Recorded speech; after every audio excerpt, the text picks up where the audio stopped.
ఇది రాటి ఆవు, నాట్ ఆవు అనమాట. ఇది రాటి బీహార్ది. ఇదేమో హెచ్ఎఫ్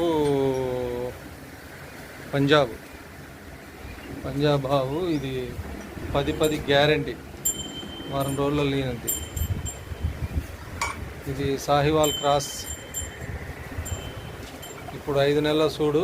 పూటకి 5 లీటర్లు, సాయంత్రం 4, ఉదయం 5 ఇస్తుంది.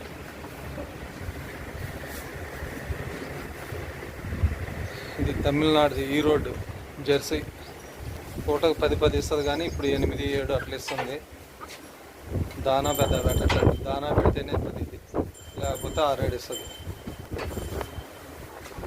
ఇది ప్యూర్ జెర్సీ అన్నమాట. ప్యూర్ జెర్సీలో వన్ సైడ్ బొక్కు వంగినట్టుగా ఉంటుంది. ఇది ఫస్ట్ ఈత పెట్టింది 2 నెలలు.